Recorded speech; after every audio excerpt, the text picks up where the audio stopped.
Hey, it's Clay, and this will be a video chart on ticker symbol SHLDQ. We will take a look at the 30-minute time frame.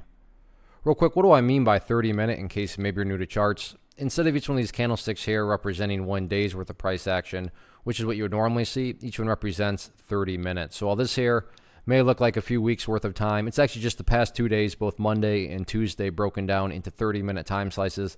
I like to do this time frame that does a good job of telling the quote-unquote story of the price, and then makes mapping outward levels of support and resistance a bit easier to see.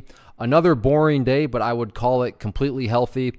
I say boring because, yeah, I know that in the recent past, this one has made some pretty solid jumps, including on Monday. And then today, all it essentially did was kind of just go sideways.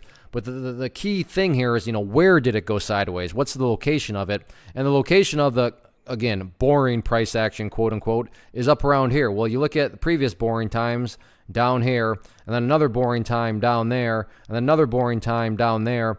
And the one thing that, the good relationship that all these boring sections have with one another is it keeps getting boring and boring higher and higher on the chart. Or in other words, in technical jargon, these lows keep getting constructed at higher levels. And that's truly the name of the game, is you want to see lows get higher and higher, because as long as lows are being constructed in the upwards direction, then everything else does eventually take care of itself at that point in time, or I should say eventually at a point in time in the future. And part of quote unquote taking care of itself would be breaking levels of resistance. I mean, if you stop and think about the chart in a literal sense, if the price keeps putting higher lows, then the chart literally runs out of physical room where the price can go unless it goes higher, aka breaks levels of resistance. So that's why I say focus on building the higher lows, and that's what it's been doing. A more visual way to see that is the price has been staying up above that purple line there, the 50-period moving average.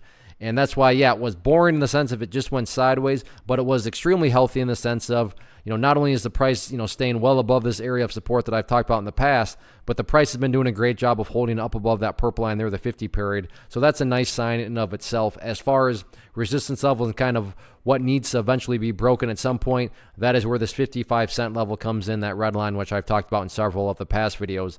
But any way you slice it, yes, certainly you can accuse this chart of kind of being a yawn fest today. But as far as a health perspective, you got to give credit where credit's due. And as long as the price continues to remain above that purple line, the bulls are definitely looking healthy and keeping things healthy. One of the biggest questions I get is, hey Clay, how do you find the stocks that you trade? So what I've done is put together a free resource guide where I talk about the tools that I use to locate stocks that I find interesting and think may have potential. So if that sounds like something that could add value to you as a trader, then click on the image that is up on the screen right now and I will email you the guide. The guide itself is very short and to the point, and best part, it's completely free. Thanks for watching the video. Let me know if you have any questions.